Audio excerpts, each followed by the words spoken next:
Gênesis 37, do versículo 1 em diante. Pode aumentar um pouco mais aqui se quiser. Nós vamos até o versículo 11, em nome de Jesus.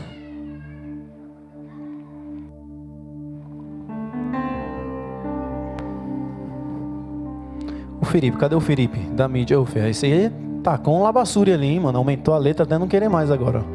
Agora dá pra ler ali. Minha vista é boa, mas daquele outro jeito lá, mano.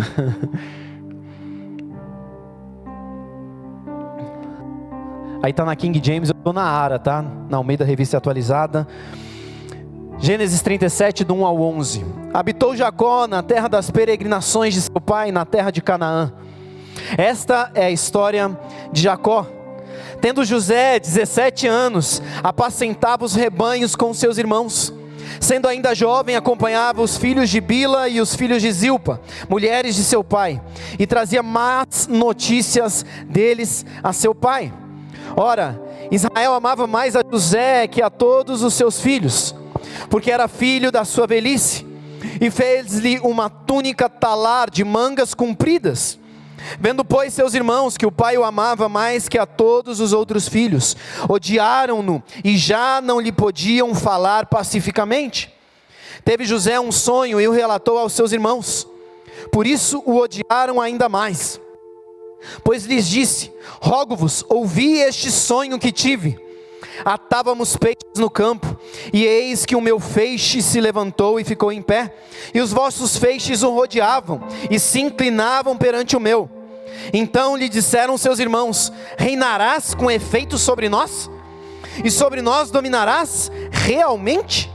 E com isso, tanto mais o odiavam, por causa dos seus sonhos e de suas palavras. Teve ainda outro sonho e o referiu aos seus irmãos, dizendo: sonhei também que o sol e a lua e 11 estrelas se inclinavam perante mim. Contando a seu pai e a seus irmãos, repreendeu o pai e lhe disse: que sonho é esse que estiveste? Acaso vivemos eu e a tua mãe e os teus irmãos a inclinar-nos perante ti em terra? Seus irmãos lhe tinham ciúmes. O pai, no entanto, considerava o caso consigo mesmo. Somente até aqui. Por enquanto, somente até aqui. Se conseguir dar um pouquinho mais de retorno para mim ainda, mano, tá mais na frente do que aqui. Querido, preste atenção, nós estamos numa série e hoje nós concluímos ela em nome de Jesus. Eu não aguento mais. Mas nós estamos falando de governo. E hoje nós vamos falar a respeito da mentalidade de um homem de governo. Hoje nós vamos falar um pouco sobre José. Só que, geralmente, quando nós falamos de José, nós nos arremetemos ao tempo bom da vida dele. Nós fazemos uso da época em que ele era um governante no Egito, para elocubrar a respeito de alguém que teve sucesso em Deus. Só que todo sucesso em Deus teve antes um início. Também em Deus. Essa noite, queridos, eu quero falar com você a respeito de José, de menino mimado a um homem de governo.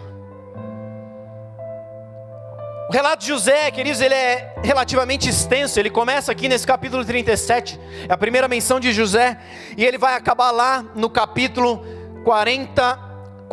50 de Gênesis, que é o último capítulo de Gênesis.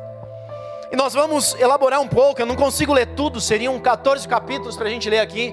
E aí provavelmente a gente ficaria só lendo os capítulos aqui, eu não ia conseguir pregar nada, aleluia.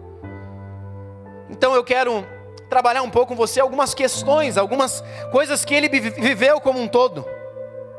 Então preste atenção, querido. José é um jovem amado pelo seu pai. Isso é maravilhoso. Nós conhecemos e ouvimos relatos de homens e mulheres que não tiveram o amor do seu pai, tiveram às vezes a presença dele, mas a ausência de um pai presente. Tivemos relatos de homens, conhecemos homens e mulheres que tiveram um pai ausente, que dirá um amor presente. Nós conhecemos ainda outros homens que tiveram a presença dos seus pais, e foram homens incríveis com seus pais presentes, e com o seu amor manifesto. Só, querido, o relato da história de um jovem que teve o seu pai presente, ele aponta para nós um ponto que é importante. Porque José foi um homem amado, sim ou não? Foi um jovem amado. A Bíblia aqui, nós lemos, acabou de mencionar que Jacó o amava. O texto vai dizer que ele o amava porque era o filho da sua velhice. Só que, quando você estuda um pouco sobre José, você vai ver que ele não era só amado por causa de ser o filho da velhice, mas por ser o filho da mulher amada. Jacó teve 4 mulheres. Nós lemos aqui sobre, cadê o nome delas? Zilpa, que era uma concubina, e Bila, que era uma outra concubina. Nós temos ainda Lia e Raquel. Raquel era a esposa amada, era a mãe de José. José ainda teve da mesma mãe e do mesmo pai um outro filho, chamado Benjamim. Só que a gente vai ver ele só mais para frente. Na realidade hoje eu não vou nem falar sobre ele. O fato é que Benjamim nasce quando José já tinha aproximadamente 17 para 18 anos. E o que acontece? Nós vamos ver um relato da situação acontecendo. E aqui nós já vimos que José não era bem visto entre os seus irmãos. Só que essa culpa não é só do pai. Essa culpa é também do próprio José. Porque José, o texto nos disse que ele ia, apacentava as ovelhas com seus irmãos. Só que ele voltava sempre com más notícias dos seus irmãos para o seu pai. O que nos nossos dias nós chamaríamos do famoso fifi, fofoqueiro. Queridos, os meninos podiam fazer arte até o fim, sim ou não? Dever eles não deveriam, mas eles podiam fazer. Só que certamente tinham coisas boas que eles faziam também. Só que José só vinha falar de coisas ruins que eles faziam. E aí por causa disso, esse é um ponto que José já não era bem visto entre os seus irmãos.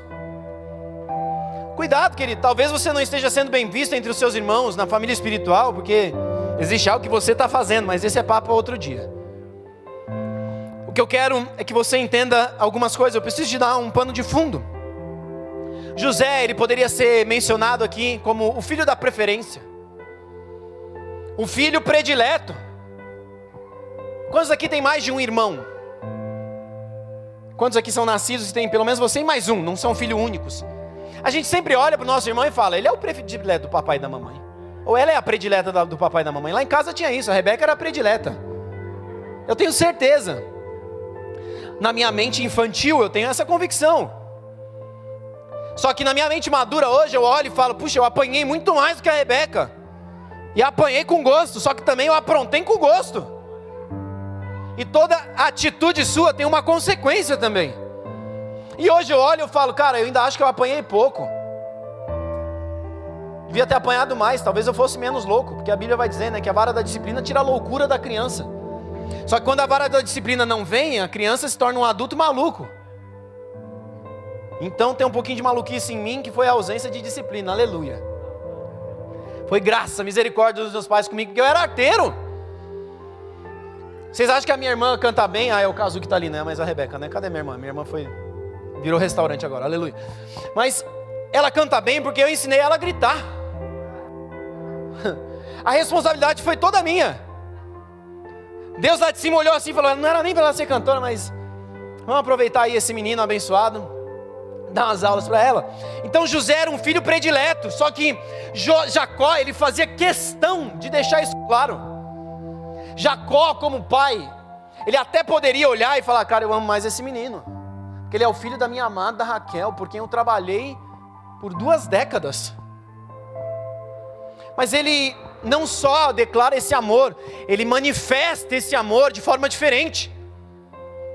Então, querido, eu quero elocubrar um pouco com você aqui em cima disso tudo, para que você entenda o que está se passando, o que está acontecendo. Nós vimos aqui no versículo 2, não, 2 não, perdão, é outro versículo. Eu anotei tanto versículo e comi esse versículo, mas amém. Fato é que José, em determinado momento, com seus 17 para 18 anos, quando nasce Benjamim, o Jacó, ele resolve dar um presente para o seu filho predileto. E o texto vai dizer que Jacó prepara uma túnica talar de mangas compridas, Por que é importante você entender isso, queridos? Todo trabalhador recebia uma túnica. Todo trabalhador recebia uma túnica. Mas toda túnica de um trabalhador era uma túnica que tinha mangas curtas. Por quê? Quem é que consegue trabalhar com manga comprida? Tem um estudioso, o nome dele é Bruce Waltke, eu não sei o nome dele direito, mas ele diz que essas túnicas, o comprimento das túnicas chegavam até os seus tornozelos. Então pensa comigo, José com aquela túnica, ele parecia mais um gorila do que uma pessoa normal. Porque as túnicas de fato elas iam até o começo da sua perna, do seu pé. Então aquilo não só fazia distinção entre os seus irmãos, mas fazia distinção também no seu trabalho. Ele não conseguia fazer muita coisa. Quando já foram trabalhar certa vez com aquela camisa comprida? Você olha assim, você acorda às 6:30 da manhã, você olha assim, frio, vou de camisa comprida. Você bota a camisa comprida. Não deu 9 horas, já está um calor do cão, do demônio. O que você faz? Você puxa a camisa, você começa a arregaçar. Eu não conseguia. O pessoal veio uma vez e falou: Ti, você malha com uma camisa de algodão? Eu falei: se eu malhar com a camisa de algodão, eu uso uma vez só, ela fede pela eternidade. O meu corpo é assim, ele funciona desse jeito. Então eu não conseguia, eu usava uma camisa comprida, às vezes eu tinha que puxar, ficava com o negócio aqui em cima. Na igreja, a gente adolescente, tinha os meninos que falavam: aquele casaco lá do Tiago, ele sempre que põe ele sobe até aqui em cima. Porque eu começava a transpirar, e aí eu estava com a camisa mais ou menos por baixo, para não ficar feio, eu subia o casaco até o ombro. Aquilo nos atrapalha, aquilo atrapalhava José. Só que Jacó fez questão de dar isso para José. Jacó fez questão de mostrar para José: José, você é meu filho predileto. Mas o que acontece, queridos? Nós vemos o início da história de José, um filho de Padã Arã, filho de Jacó. E nós vamos ver só nesses 11 versículos que nós lemos aqui. Primeiro, um menino mimado. Sim ou não? Querido, pensa comigo, alguém mimado pode ser governante? Não só isso, ele não é só um menino mimado, mas ele é um menino tagarela. Fala mais que a boca. Por quê? Primeiro, ele era fofoqueiro. Segundo, Deus dá para ele um sonho. Até aí está tudo certo. Só que quem disse que o sonho que Deus deu para ele tinha que compartilhar com todo mundo? Queridos, as coisas que Deus te diz muitas vezes é para você manter para você. Eu ouvi uma frase esses dias que eu gostei muito: profeta não é aquele que revela o coração de Deus. Profeta é aquele que escuta de Deus e guarda para si. A gente tem a mania de: não, Deus está falando, vamos profetizar, vamos declarar. Ei, Deus está falando com você, guarda para você. Deus está te apontando algumas coisas, retém isso com você.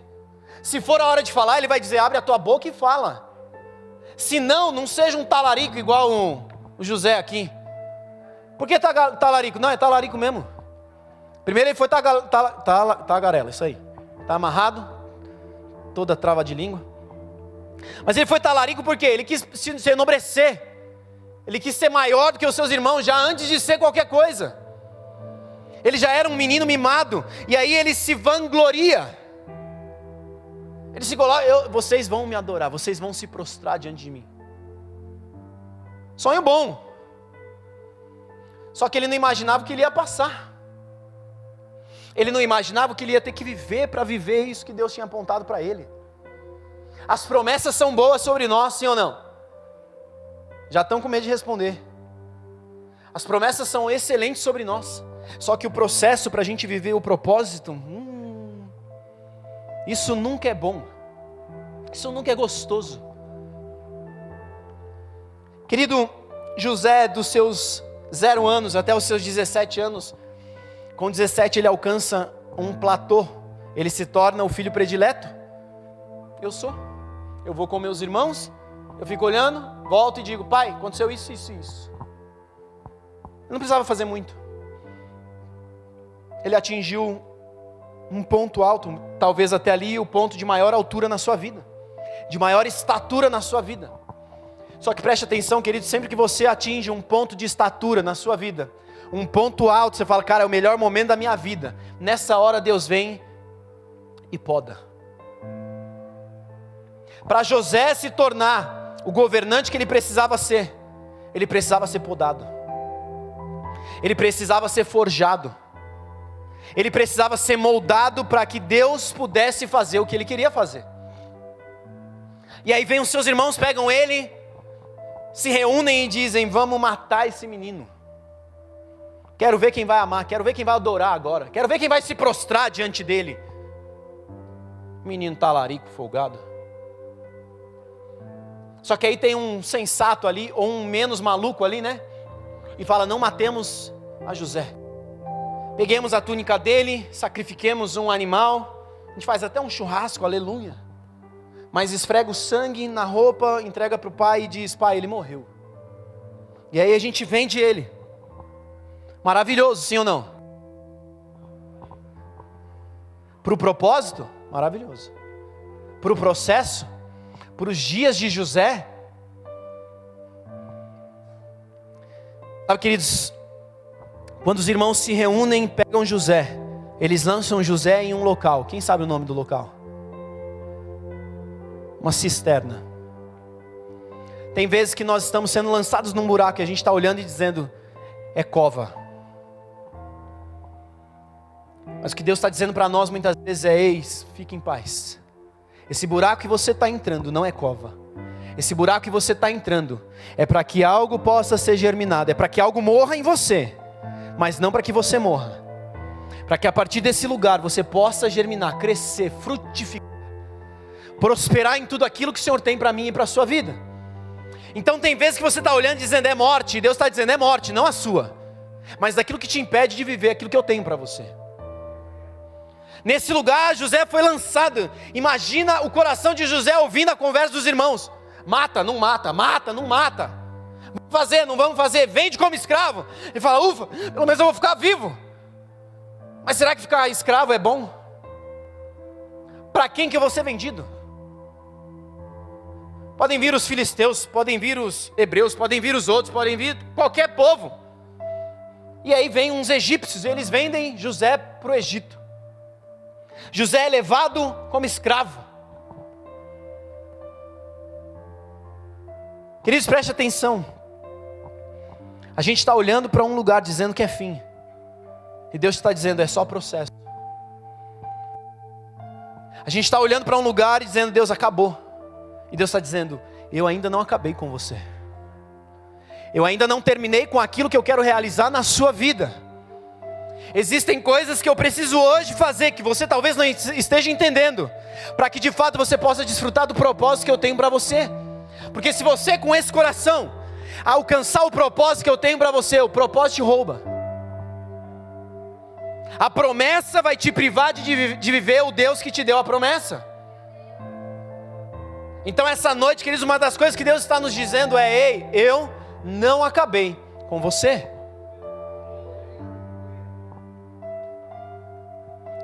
Então José é vendido, José é lançado. Essa é a primeira poda na vida dele. Uma poda que não é gostosa. Fala para o irmão do seu lado aí, querido. Fala aí, irmão, querido. Todo governante passa pela poda. A poda é boa, olhando pelo prisma do fim. Mas olhando pelo prisma do meio, sabe, querido, preste atenção. Quando nós olhamos para uma faca, quando nós olhamos para um serrote, quando nós olhamos para um machado, o mesmo machado que arranca tudo é o machado que poda também. A dor que você sente muitas vezes é uma dor que você está enxergando morte, porque é o mesmo instrumento que gera morte, é o que está gerando poda. Você já parou para pensar nisso, queridos? O bisturi do médico, ele vem para fazer uma cirurgia. Ainda que o médico corte você com delicadeza, anestesiado, a resposta do seu corpo é a mesma resposta que você teria para um momento de morte. A resposta da sua carne É a mesma resposta para um momento de morte. Então, aquele instrumento que o médico está utilizando, com delicadeza, o seu corpo responde como morte. Mas o que o médico está fazendo é para gerar vida. O que o médico está fazendo com um bisturi na mão não é para acabar com a sua vida, mas é para ajustar aquilo que precisa ser ajustado. Ele vai abrir com sutileza, com delicadeza. As mulheres que passaram por cesariana para ter um bebê, queridos, as 7 camadas sendo cortadas do seu corpo, é um processo que o corpo sente. Não à toa você olha para uma mulher que teve o parto normal, em um dia ela está andando. Só que uma mulher, querido, que passou pelo processo de uma cesariana, em 3 dias ela começa a caminhar. Mas alguns estudiosos, alguns médicos dizem que o processo de restauração completos, de cicatrização das 7 esferas ali de gordura do corpo, é de cerca de 1 ano. Você tem noção do que é isso? E a gente olha para isso muitas vezes, e aí Deus está usando um processo para nos curar, e a gente está ansioso para viver o propósito. Só que para alcançar o propósito, você precisa se submeter ao processo. Não é gostoso, mas aquilo que está produzindo em você, querido, vai tocar e vai alcançar muitas pessoas, muitas vidas.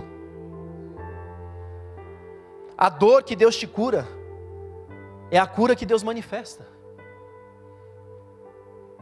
Silêncio, como assim? Quando Deus te toca e te cura, você tem autoridade para chegar em alguém e dizer: calma, eu estou com você, eu passei por isso. Pega aqui na minha mão, vamos juntos, vamos caminhar. Deus pode e Ele vai fazer. Então a dor que Deus te cura é a dor que Deus te usa para curar outros. Está disposto a viver isso? Então submete no propósito. Abraça o tempo que você está passando de prensa, de aperto, de dor. Não é gostoso? Querido, eu e a Rei estávamos gestando, na verdade a Rebeca estava gestando o Isaac. Eu não fiquei grávido, eu só fiquei gordo. Mas no momento do parto, a Rebeca começa a sentir contrações.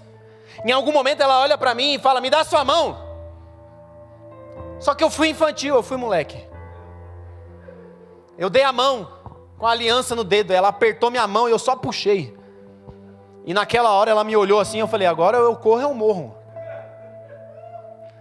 Ela me dá a mão, aquele negócio ali, eu ranquei a aliança. Falei: meus dedos não pode apertar, mas não precisa destruir, né? Então tem dor, querido, que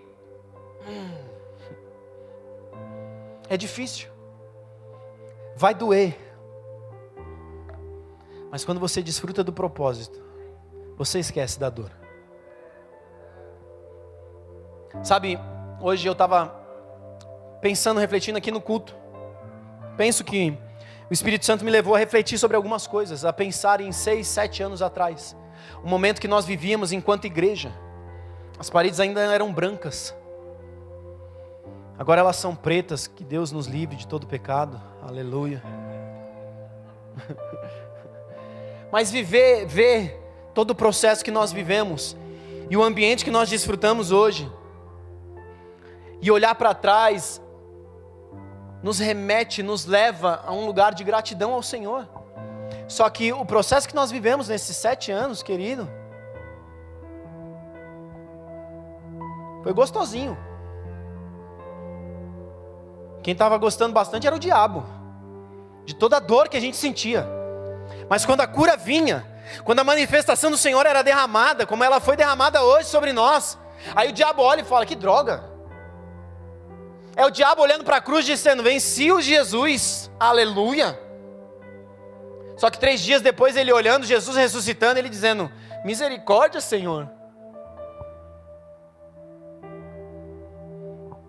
A dor do processo, querido, ela vai construir coisas que vão gerar frutos poderosos em você. Nós precisamos abraçar esse processo. Nós precisamos confiar, querido, que aquele que é o agricultor, o jardineiro é Jesus, e as árvores somos nós. Esse meme é antigo, mas a frase é bíblica, porque de fato Deus é o jardineiro.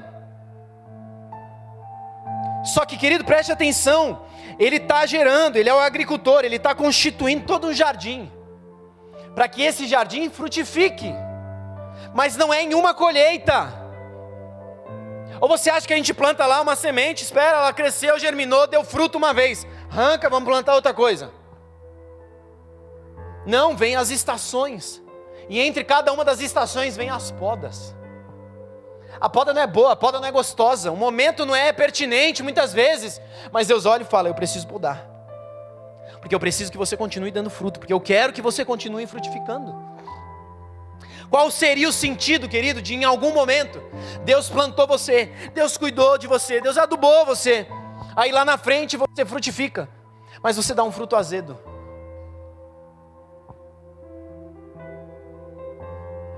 Frutos azedos vêm porque árvores não foram podadas. Abraça a poda. Abraça a poda. Sabe, esse primeiro ponto é o ponto onde José é espremido. É como a uva sendo espremida ali. Quando você planta uma uva, querido, você vai colher o quê? Uma uva? Não. Ela vai frutificar e vai dar muitas uvas, se você cuidar bem, se você adubar direitinho, se você cuidar de todo aquele processo que dura um tempo, muitos frutos virão. Para de pensar em um único fruto, ou melhor, para de pensar em uma única fruta, porque é só um fruto. Você não planta maçã e dá banana, mas toda maçã que você planta, se ela germinar e frutificar, ela vai dar muitas maçãs. Em períodos, em estações diferentes, mas ela vai sempre frutificar, ela vai sempre germinar. Vocês estão comigo?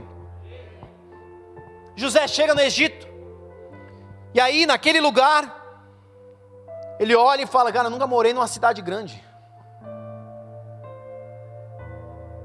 Meu Deus, que cenário diferente, que coisa diferente. Chega um cidadão, olha para ele, se interessa por ele, o Potifar, compra José, adquire José. José chega na casa de Potifar como escravo, sim ou não? Sim, e até o último dia ele permanece escravo. A nomenclatura não mudou, mas a palavra diz que Potifar viu algo, percebe nas mãos de José o favor do Senhor, e aí nesse lugar, Potifar olha para José e fala, José, eu quero te entregar tudo que tem na minha casa, todo o meu negócio, você vai administrar, você vai cuidar, tudo que você quiser que seja feito, vai ser feito como você quer, você só não toca em uma coisa, na minha esposa, mexe em tudo, só não mexe com ela. Até aí, ótimo, sim ou não? Até que a mulher resolve mexer com José. Mas perceba, José chega escravo, ele está vivendo um processo, ele está passando por uma situação que não é agradável, não é a que ele pensava. Onde estão meus pais? Onde estão meus irmãos? Ainda que eles tenham me vendido, eles eram meus irmãos, de alguma forma eu os conhecia, aqueles trem ruim que eu falava mal para o meu pai. Mas aqui, em terra estranha, eu não conheço nada, eu não sei como funciona, eu não sei como as coisas caminham. José vai ao fundo do poço, ele encontra a morte. Deus diz, não é fim, é processo. Deus levanta ele, ele vai ser vendido como escravo, ele vive um processo. E aí de novo ele alcança um platô. Ele tinha a bênção do seu senhor, do seu chefe, do seu dono. Ele cuidava de todas as coisas, estava tudo indo bem. Até que chega uma tempestade. Até que chega um outro momento de poda. De novo, querido, toda vez que nós alcançamos um platô, toda vez que nós alcançamos uma estatura, esses dias eu ouvi de uma pessoa aqui na igreja, cara, estou no meu melhor momento físico, emocional e espiritual, Deus veio, e não é que derrubou para que ele caia e fique no chão prostrado, mas é que Deus derrubou para tratá-lo, para que ele possa crescer e frutificar ainda mais. Aí a gente não gosta da poda, a gente fala, não Deus, que é isso? Como ousa? Eu estou tão bem? Eu estou numa posição favorável? Deus, eu já fui vendido como escravo. Eu comi o pão que o diabo amassou. Meus irmãos me trataram como um nada. Mentiram para o meu pai. Deus vê graça em José, levanta ele. José cresce. José está tranquilo de novo. Só que aí vem uma tentação, querido, na minha visão, tá? Humildemente. Ela podia ser esposa do chefe dele. Mas se o chefe disse, não tasca na moça, eu passava de largo, igual o Billy Graham fazia. Billy Graham dizia que ele via uma moça bonita vindo na mesma calçada que ele atravessava para o outro lado da avenida, só para não cruzar do lado da moça bonita, para evitar a tentação. Ele não estava nem querendo evitar o pecado, era a tentação, era antes de pecar. Só que a Bíblia vai nos dizer que José, em algum momento, ele chega na casa do seu senhor, Potifar, que eu costumo brincar, Boitifar, que é tipo uns chifres lá. Todo corno sabe que é corno. Com todo carinho, irmão, com todo respeito, eu não estou falando mal. Mas ele sabia, e eu vou te mostrar isso, porque o que acontece?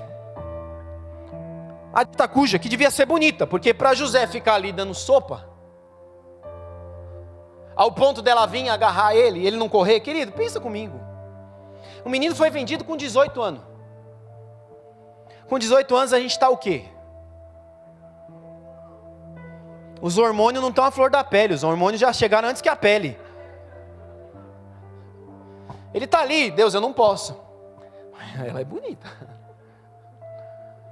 Chega um momento que ele está ali, ele chega na casa para cuidar das coisas da casa. E ela, de forma astuta, ela olha e fala, estamos só nós dois. Ô Zé, chega cá Zé, vem aqui. Ela se aproxima, ela, com todo o molejo do demônio, ela tenta seduzir, isso é a minha mente criativa, amém? E ela começa a tentar seduzir a José, e José fala, não, para, não para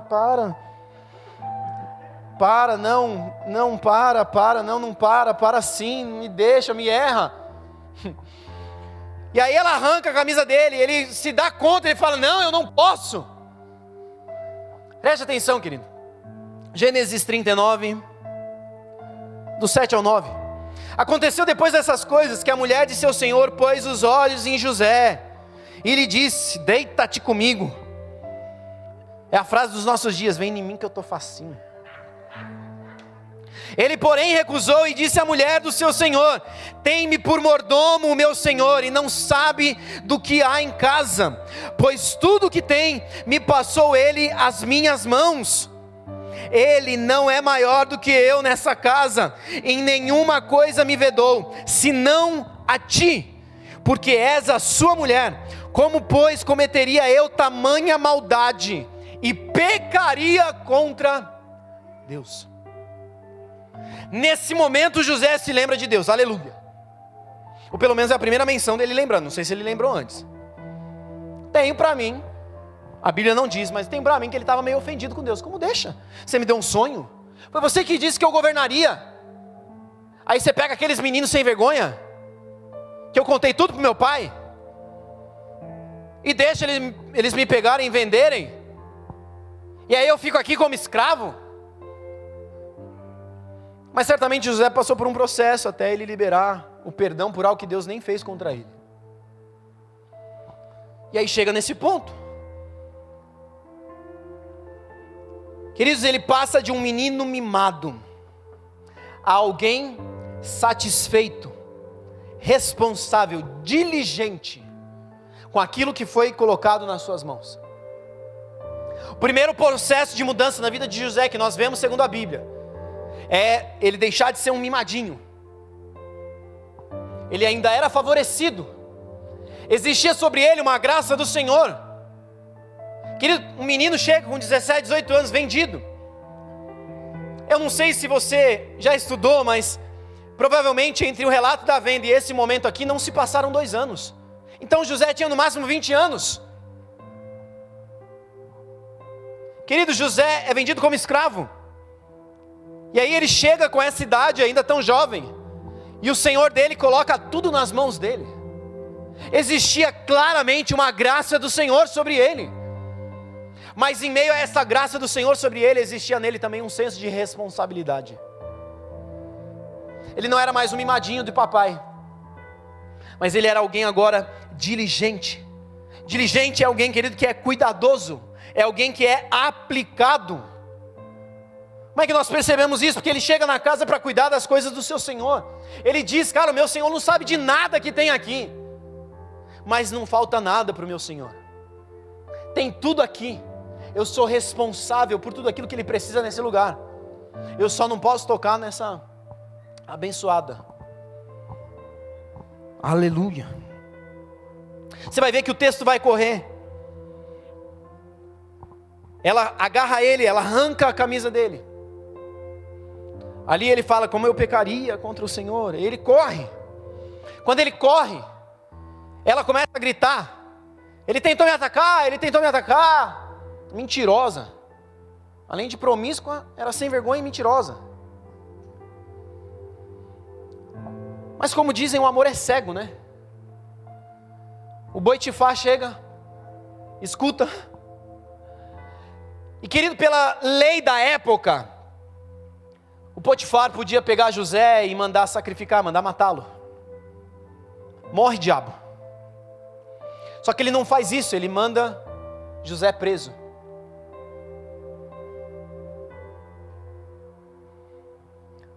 Provavelmente, alguns estudiosos dizem isso, ele sabia quem era sua esposa. Por isso ele não manda José ser morto, ele manda José preso. Só que de novo ele chegou num platô, ele é preso. Agora ele não é escravo. Ele, além de escravo, ele está preso. Ele desce num nível talvez mais baixo do que o primeiro nível.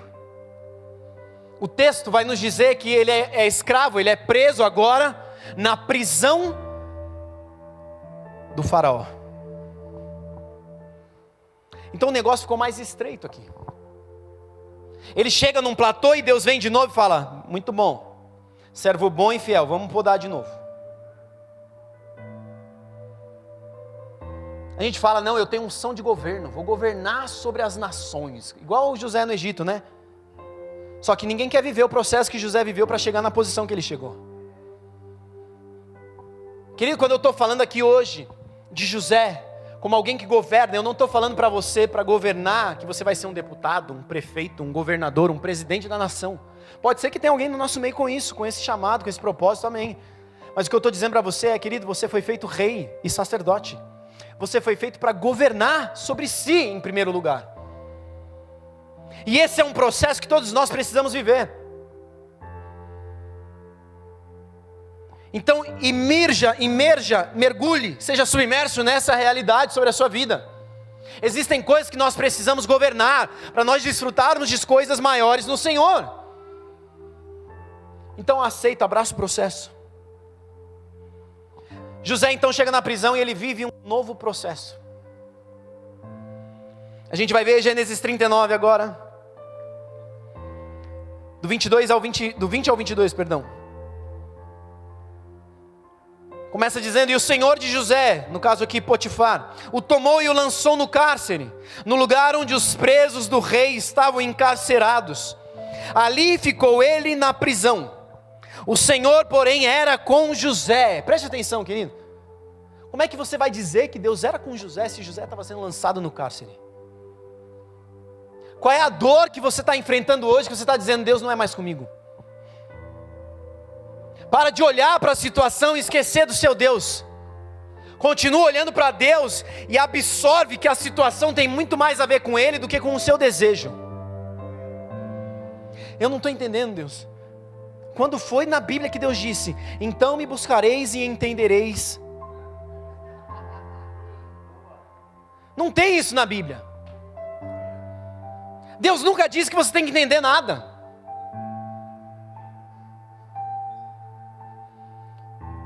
Eu disse, lembrei agora, queridos, a primeira vez que eu preguei, o Fred me viu pregando. Fred, para quem não sabe, é o meu pastor. Eu subi, comecei a pregar e eu falei uma frase que Deus havia me dito. Faz sentido não fazer sentido. Em Deus as coisas fazem sentido quando elas não fazem sentido. Porque as coisas do mundo não são como as coisas de Deus. Deus usa as coisas loucas do mundo para confundir as sábias. O reino de Deus é um reino de ponta cabeça. O menos é mais, o dividir é multiplicar, o somar é subtrair. Não faz sentido. Jesus, enquanto Senhor, Ele toca no leproso, e até então a lei era: tocou no leproso, está doente. Jesus toca no leproso e o leproso sai curado. As coisas em Deus se tornam diferentes do padrão humano. Só que quando eu disse essa frase, o Fred baixou a cabeça e ficou no tablet lá. Eu falei: deu ruim, deu ruim, deu ruim. Eu fiquei meia hora pregando, 40 minutos pregando, coração apertado. Falei: deu ruim, vou tomar o primeiro coice do meu pastor, aleluia. Aí eu desci, fui na direção dele assim, né, já preparado para correr. Falei: ei, pastorzão, tudo certo? Ele: Tim, me perdoa. Quando você falou aquela frase, Deus explodiu no meu coração a mensagem de domingo. Eu falei: aleluia. Eu acho que foi para te privar do que eu estava falando. Mas o bom foi que Deus fez, isso que importa. Então, querido, faz sentido não fazer sentido? O Senhor, porém, era com José aonde? Aonde José estava. Deus não é com você porque você está no palácio. Deus não é com você porque você está prosperando. Deus não é com você porque a sua conta bancária está larga, aleluia. Deus é com você porque Ele é com você e pronto, e acabou.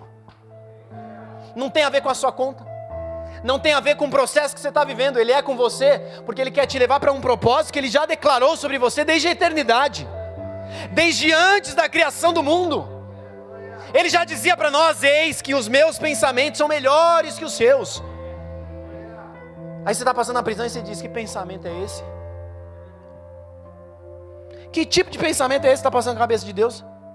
Deus, vem você aqui, passar no meu lugar aqui, ver se é bom, com o poder que eu tenho nas mãos, ou seja, de matar uma barata só. Poder nenhum, você está na prisão. Mas o texto diz, se ela não voar, porque se ela voar você corre, igual eu. Todo mundo é corajoso, né? Até a barata abrir as asas. Está amarrado. Deixa esse demônio para lá, né? Até perdi o rumo aqui, mas Deus é bom. Continua o texto aqui: o Senhor, porém, era com José, e lhe foi benigno, e lhe deu mercê perante o carcereiro, o qual confiou às mãos de José todos os presos que estavam no cárcere, e ele fazia tudo quanto se devia fazer ali. Querido, preste atenção, José fazia tudo quanto se devia fazer ali. José está preso. O que preso faz? Gasta o dinheiro dos contribuintes, aleluia. É o que a gente diria nos nossos dias. A prisão ali naquele tempo era um pouco diferente. Eles eram forçados de alguma forma ali a trabalhar pela sua comida, pelo seu sustento ali dentro. Então, querido, preste atenção. José na prisão, ele fazia tudo o que devia ser feito. O que ele está alcançando aqui? Maturidade. Os maduros fazem o que precisa ser feito. As crianças ficam lá: Deus, eu estou preso, eu não fiz nada. Aquela promíscua e aquele boitifá, eu não fiz nada. Com os meus irmãos, vá lá, eu até acho que talvez eu tenha errado, talvez. Mas ali, eu estava cuidando das coisas do meu Senhor, eu não toquei na mulher dele, eu corri. Perna para quem te quer. E aí eu estou aqui. Que ele deixa de ser imaturo, deixa de ser infantil. E eu falo isso com todo o amor do mundo. Eu não estou querendo te afrontar, mas eu estou querendo te confrontar para você sair desse lugar. Porque a prisão que você está não é necessariamente o cárcere que você vive. Como assim? José estava preso, mas a prisão não o encarcerava. José fazia tudo que devia ser feito. José fazia tudo o que deveria ser feito. O que você precisa fazer, querido? Que você está jogando a culpa em Deus. Perceba, queridos, que por 2 vezes José aqui já foi levantado a uma posição de liderança. Na posição de liderança ele fazia tudo o que devia ser feito. Você líder, Líder na casa, líder fora da casa, no seu trabalho, você está fazendo aquilo que precisa ser feito? Fazendo tudo o que devia ser feito? Ou você está só apontando um caminho, dizendo, vai e faz? Porque isso é o que os coaches dos nossos dias diriam, não, isso aí é chefe. Chefe é que aponta e não faz nada. Líder é aquele que aponta e fala, vamos junto fazer. Eu vou te mostrar como faz. José fazia tudo o que devia ser feito. Jesus, Deus gera nele, querido, humildade para responsabilidade. Imagina só, você recebe uma palavra que você vai governar. Aí você está preso. Você faz tudo o que deveria ser feito? Ou você ia ficar de braços cruzados dizendo, não, Deus não me chamou para isso aqui. Deus me colocou nesse lugar para isso. Não, Deus me chamou para governar. Eu sou rei e sacerdote, aleluia. Aí o rei governa, o sacerdote ora, você nem governa nem ora. Só que você usa o texto fora de contexto para... Você usa o texto fora de contexto para usar como pretexto fora do texto.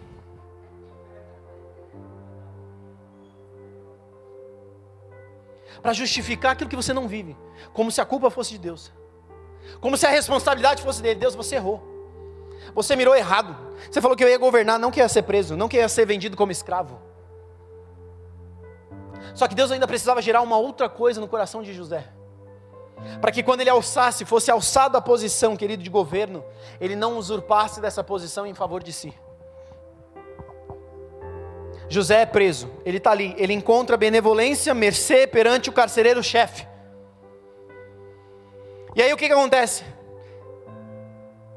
A mente, querido, de governo, ela vai sempre fazer o que precisa ser feito, e não aquilo que ele deseja fazer.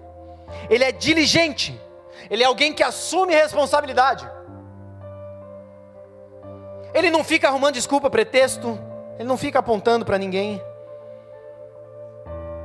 Mas ainda existia a última coisa que precisava Deus tratar no coração dele. Das 3 coisas que eu entendi nesse texto para nós essa noite. Quem lembra o que eu falei no começo? Ele era mimado? Esse é o ponto. Tagarelice. Ele falava mais do que devia. Ele falava do seu sonho que Deus não falou para ele falar. Ele falava dos seus irmãos, que Deus nunca levantou ele para falar dos irmãos, para falar mal dos irmãos, para reclamar dos irmãos. E aí Deus precisava tratar da tagarelice dele. O que acontece? 2 homens são presos. 2 homens são levados cativos, em cárcere. O padeiro-chefe e o copeiro-chefe. Naquele lugar, os 2 têm um sonho, cada um tem um sonho diferente. E aí Deus começa a gerar algo novo sobre a vida de José. O menino que sonhava agora passa a interpretar sonho.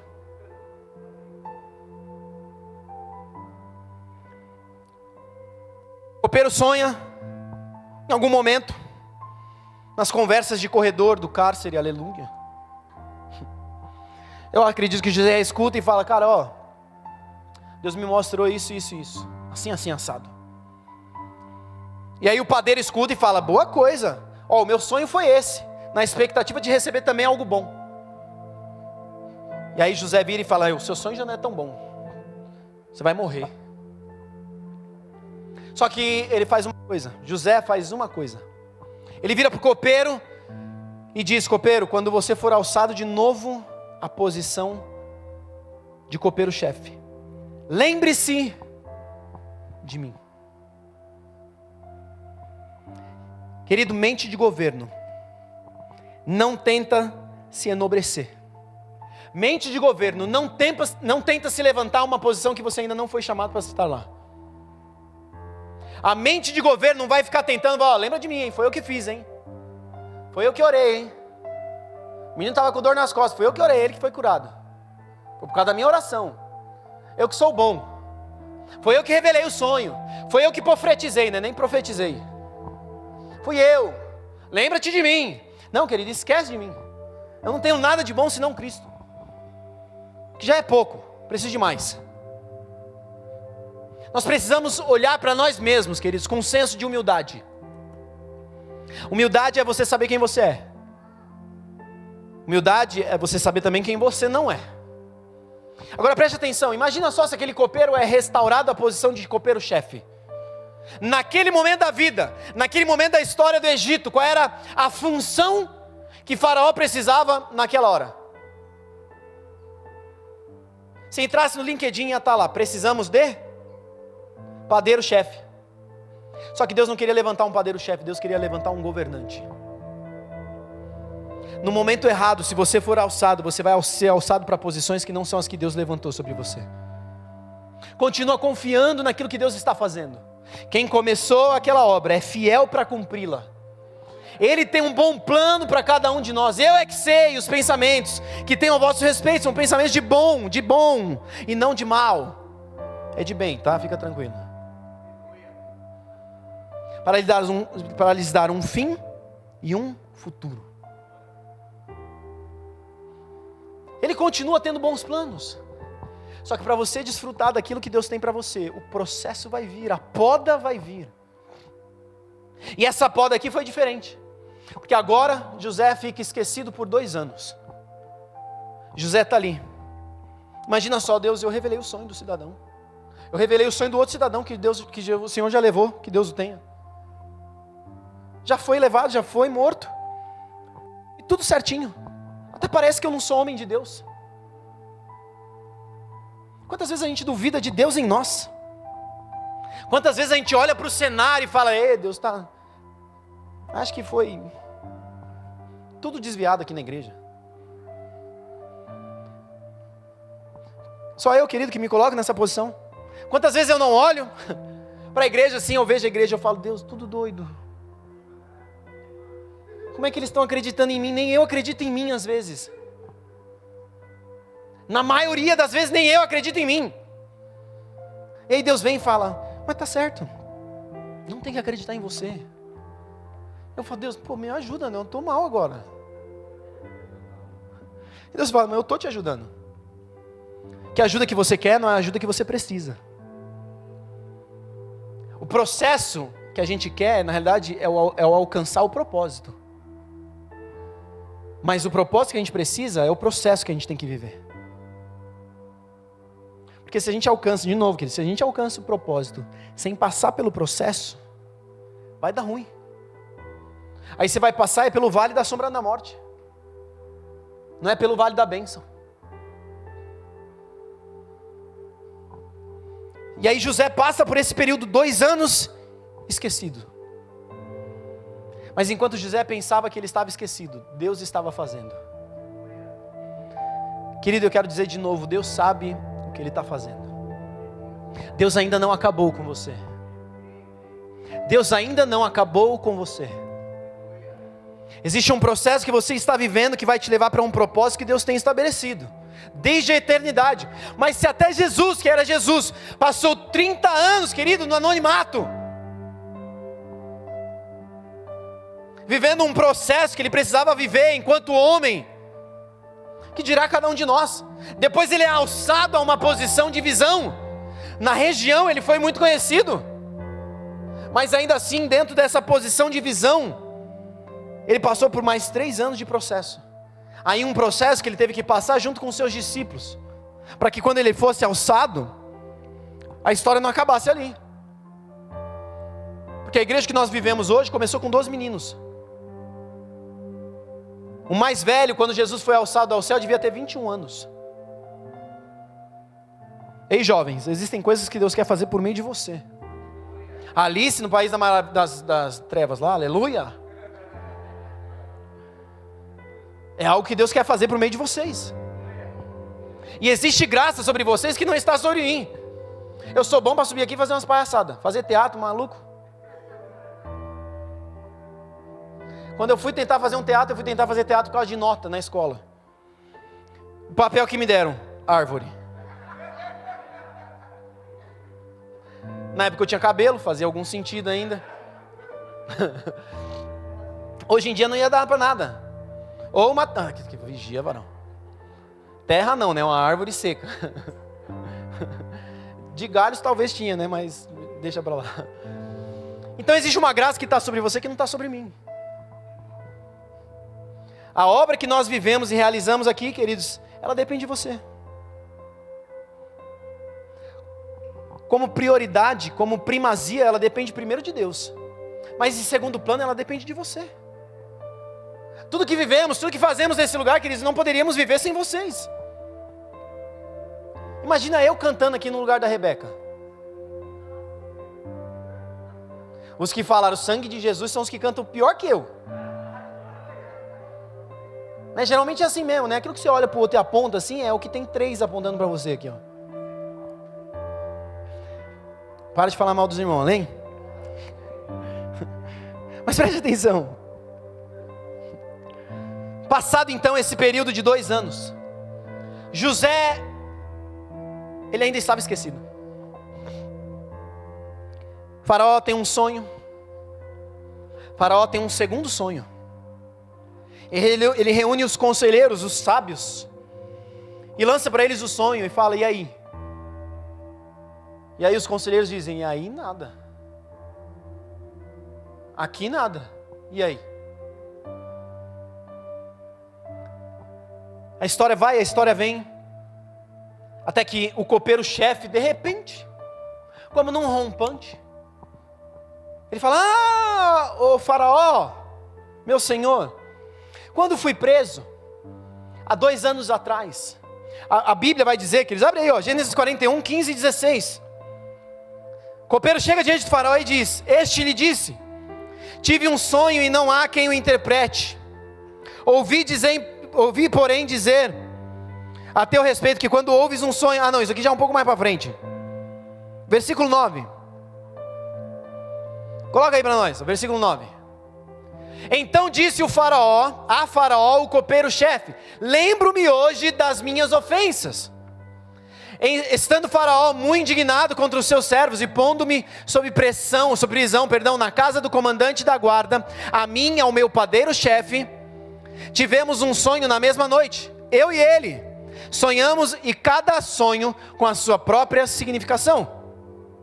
Achava-se conosco um jovem hebreu, servo do comandante da guarda, contamos-lhes os nossos sonhos, e ele nos interpretou, a cada um segundo o seu sonho. E como nos interpretou, assim mesmo se deu. Eu fui restituído ao meu cargo, e o outro foi enforcado. 14. Então Faraó mandou chamar a José, e o fizeram sair à pressa da masmorra. Ele se barbeou, mudou de roupa, e foi apresentar-se a Faraó. Aí o 15. Este lhe disse, tive um sonho, e não há quem o interprete. Ouvi dizer, porém, a teu respeito, que quando ouves um sonho, podes interpretá-lo. Respondeu-lhe José, não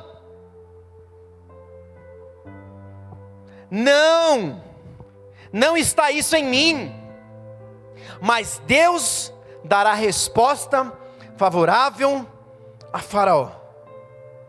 Humildade. Aí pula lá para o 33 agora. José revela o sonho. Deus mostra para José tudo o que aconteceu. Só que lembra da tagarelice? Ele se torna alguém sensato. Olha só, 33. Agora pois, escolha a Faraó um homem ajuizado e sábio, e o ponha sobre a terra do Egito. Ele não está falando de si. Lembra, querido, ele é alguém encarcerado. Ele podia estar no cárcere dos prisioneiros de Faraó, mas era uma prisão. Você acha que lá tinha videogame? Tinha jogo de tabuleiro?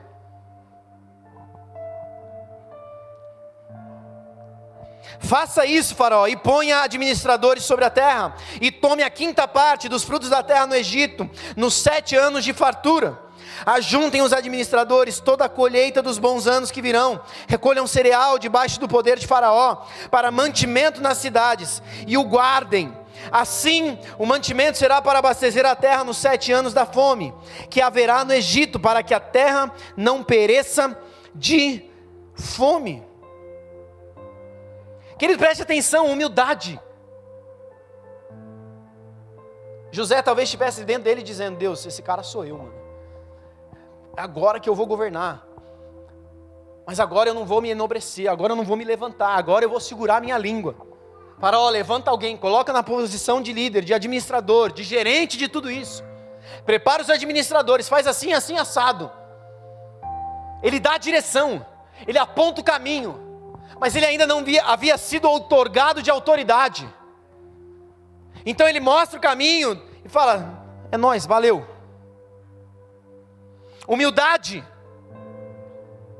Humildade para saber quem ele era. Humildade, querido, para saber aonde ele estava. Porque a Bíblia diz, que nós acabamos de ler, ele está preso, e aí o faraó manda chamá-lo. O que ele faz? Primeira coisa, ele faz a barba, ele corta o cabelo. No meu caso essa parte ia ser mais rápida, mas ele muda de vestes.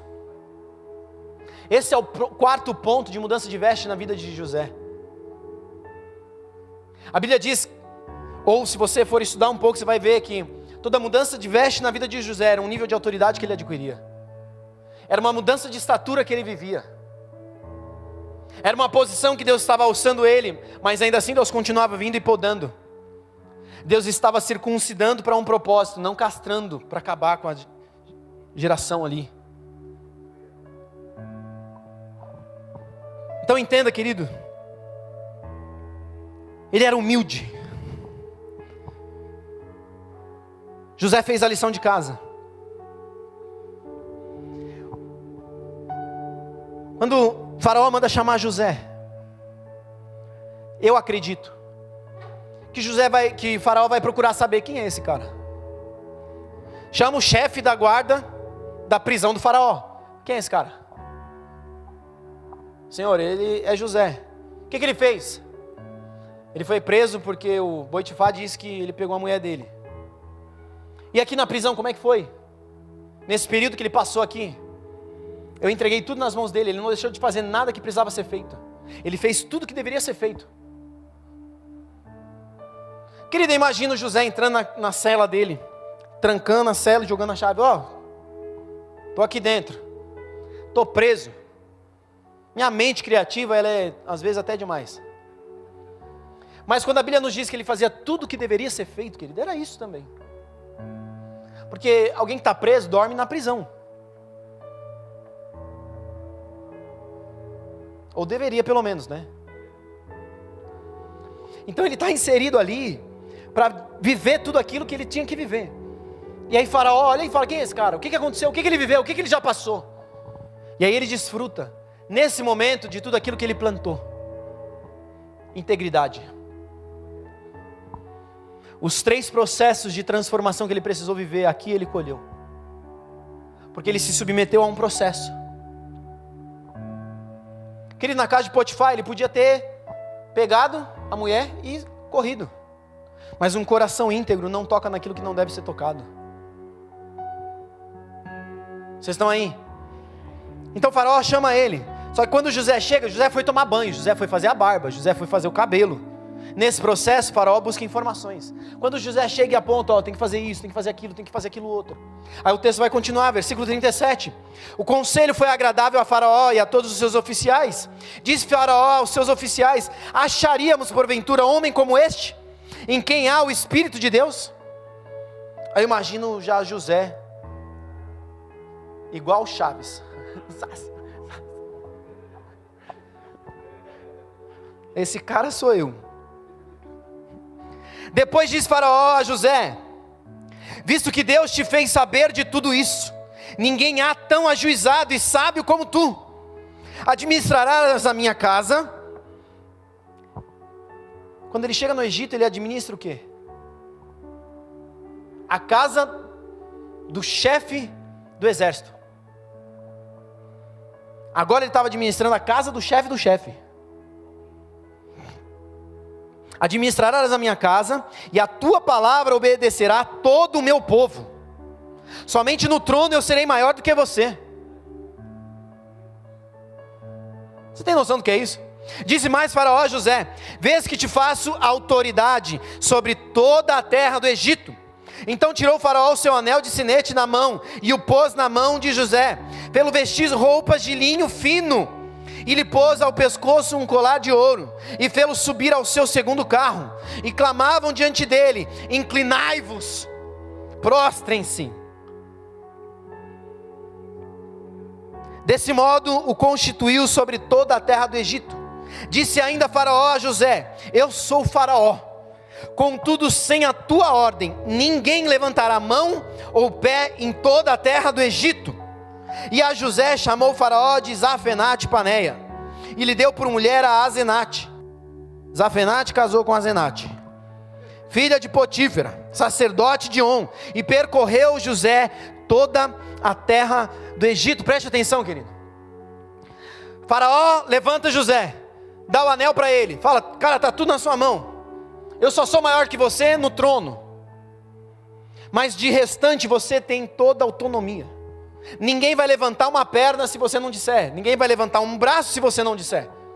Só que o texto conclui com a seguinte frase: e percorreu José toda a terra do Egito. Eis aqui um exemplo de liderança para nós. Diligente, de novo. Numa outra versão vai dizer que, feito isso, José sobe no cavalo e percorre todo o Egito. De novo José faz aquilo que deveria ser feito. Ele poderia apontar: vocês aqui façam isso, vocês ali façam isso, vocês acolá façam isso. Mas ele vai e percorre todo o Egito, fazendo aquilo que precisava de novo ser feito. Ele dá toda a direção. Peça aos administradores para fazerem isso e assim, assado, e cozido, e mexido e frito. E se não quiser, come cru. Mas ele dá essa direção toda e ele vai lá e mostra aquilo que precisa ser feito. Como que aquilo deve ser feito. Você enquanto liderança sobre a sua própria vida, você enquanto liderança sobre o seu local de trabalho, você enquanto liderança aqui na comunidade, na nossa família espiritual, você está apontando um caminho? Ou você está sendo o caminho que é apontado para eles? Porque se a gente não é exemplo, o que a gente faz não presta. Querido, eu estava aqui no momento do louvor, o Caio sempre vê a Rê orando por mim. Hoje, ele no meio do louvor virou para mim e falou: papai, posso orar por você? Eu falei: pode. Ele falou: Deus usa o papai ali em cima quando ele for para a pregação. Ele não faz porque eu disse para ele fazer. Ele não faz porque a Rebeca disse para ele fazer. Mas ele faz porque ele vê a gente fazendo. Nós não apontamos um caminho, dando uma direção. Nós somos a direção que mostra um caminho. Calma, querido, entenda. Cristo é o caminho, mas Cristo em nós é a esperança da glória. Se nós não vemos Cristo uns nos outros, que glória, que caminho é esse que nós estamos cursando? Que caminho é esse que nós estamos percorrendo? Não dá. Então aqui, queridos, o coração dele foi provado. E aí finalmente ele foi aprovado em alguns aspectos. Porque mesmo nessa função, queridos, de governante, os estudiosos vão dizer que José chega nessa função com 30 anos. Então haviam se passado 12 anos. Lembra disso? Aí se passam mais 7 anos de fartura, de bonança. Depois desse período começa a vir o tempo de vacas magras. E ninguém gosta de viver vaca magra. Misericórdia, picanha tá cara que é uma desgrama. A carne de pescoço está o que a gente pagava na picanha há 5 anos atrás. Carne dura, carne ruim.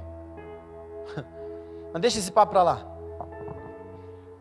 O que eu cheguei aqui? Ah, vaca magra. Só que nesse lugar de governo, queridos, José ainda precisava ser tratado em uma outra questão. Zafenate-Paneia casou-se com Azenate.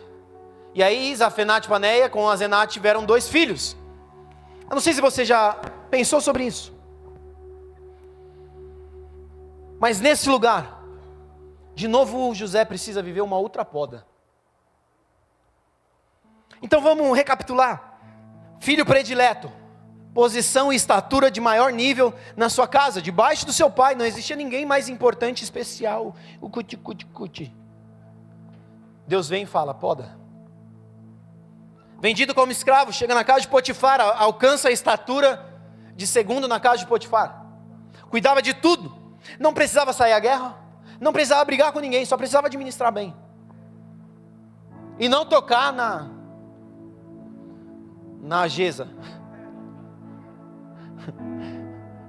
Ele não toca, mas ela diz que tocou, poda de novo. Aí está preso, ele começa a administrar, fazer tudo que precisava ser feito. Aí fala, Deus, agora eu acho que eu estou preparado. Usa esse copeiro-chefe para se lembrar de mim, poda de novo, 2 anos. Aí chega na estatura, na posição agora de governante do Egito. Existe posição maior? Existe, a de Faraó. Só que existia a posição melhor? Não, por quê? Porque ele estava no centro da vontade de Deus para ele.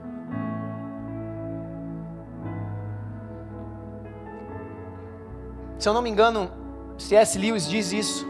Eu acho que eu falei esses outros dias também. O pior sucesso que nós podemos viver é o sucesso naquilo que nós não fomos chamados para fazer. O maior fracasso que nós vivemos é ter sucesso naquilo que nós não fomos chamados para viver. Que a gente constrói e realiza, vice-deus. Deus nunca te chamou para ser vice dele. Mas Deus te chamou para que você fosse visto a partir dele. E aí nesse lugar de novo, ele está ali, governando, está tudo bem. Só que existia uma coisa que ele precisava viver, para poder então viver o tempo de vacas magras. Era liberar perdão sobre os seus irmãos. A Bíblia diz que José tem 2 filhos. O primeiro deles tem um nome, quem sabe o nome?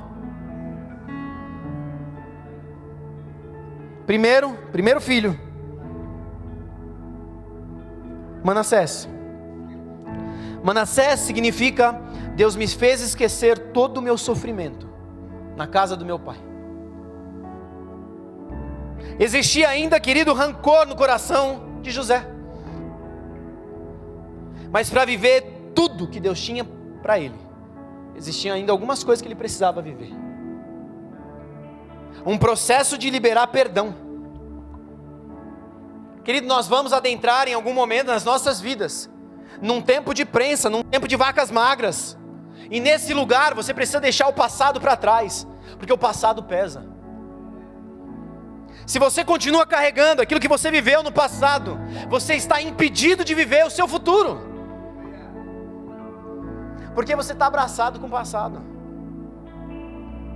Cara, não, vivemos coisas tão poderosas em Deus em 1932. 1905, avivamento de Azusa.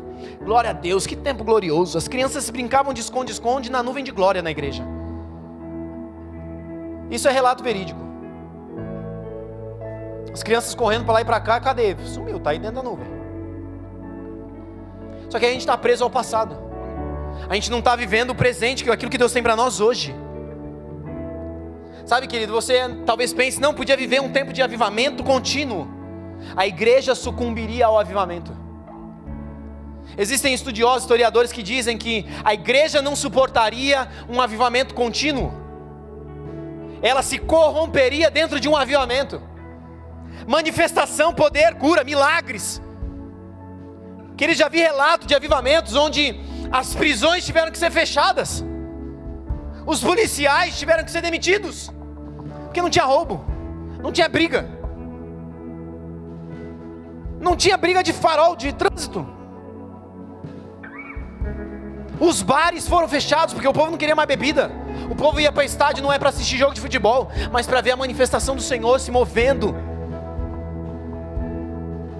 Só que acabou. E aí a gente está lá, Deus, faz de novo, faz de novo. E Deus não quer fazer nada de novo. Porque Deus é Deus do novo, não de novo. Talvez você possa orar, faz de novo algo novo, maravilha. Agora faz de novo o que foi feito? Não, porque aquilo que foi feito foi para aquele tempo. Aquilo que José passou com seus irmãos, apontou ele para um lugar de governo que ele estava vivendo agora. Só que ele precisava liberar os seus irmãos.